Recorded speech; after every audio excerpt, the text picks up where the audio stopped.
మీ review ఏంటసలు 'Mirai' గురించి? యునానిమస్‌గా world అంతా చెప్తున్నప్పుడు నేను ఏం చెప్తాను మీకసలు చెప్పండి? అంటే మీరు కొంచెం అనలైజ్డ్‌గా చెప్తారు కదా! వితిన్ షార్ట్ స్పాన్‌లో 1 మినిట్‌లో ఏం చెప్తారు చెప్పమంటే సినిమా గురించి? Well crafted film. Hmm. Is a proper film maker. 'Karthik' గారు హ్మ్. ప్రాపర్ ఫిల్మ్ మేకర్ ఆయన. హ్మ్.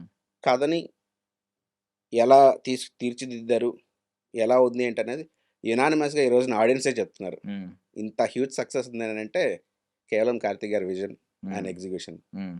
'తేజ' గారి సపోర్ట్, 'మనోజ్' గారి సపోర్ట్, అన్నిటికంటే పీఎంఎఫ్ హ్మ్. బ్యానర్ నుంచి వచ్చిన సపోర్ట్. 'శివప్రసాద్' గారు అసలు ఫుల్ క్రేజీ సపోర్ట్. హ్మ్. అంటే 'ఈగల్' టైమ్‌లో కొంచెం అసంతృప్తి ఏదన్నా ఉంటే ఉండొచ్చు. అంటే మీరు ఆ commercial mainstream blockbuster కొట్టలేకపోయారు. అంటే మంచి మంచి క్రిటిక్స్ నుంచి అప్లాజ్ రావచ్చు. ఇంత అద్భుతమైన షాట్స్ తీశారా 'రవితేజ' గారిని చూపించి అండ్ ఈవెన్ మీకేంటంటే క్లైమాక్స్‌లో చాలా స్టోరీ ఉందా అనే విధంగా చూపించారు. హ్మ్. బట్ ముందు హ్మ్. కొంచెం నార్మల్‌గానే ఉన్నట్టు అనిపించింది సినిమా. క్లైమాక్స్‌కొచ్చేసరికి ఇంకా చాలా పెద్ద వరల్డ్ ఉంది. మనం పార్ట్ 2 కోసం కూడా వెయిట్ చేయొచ్చు అనే విధంగా బిల్డ్ చేశారు.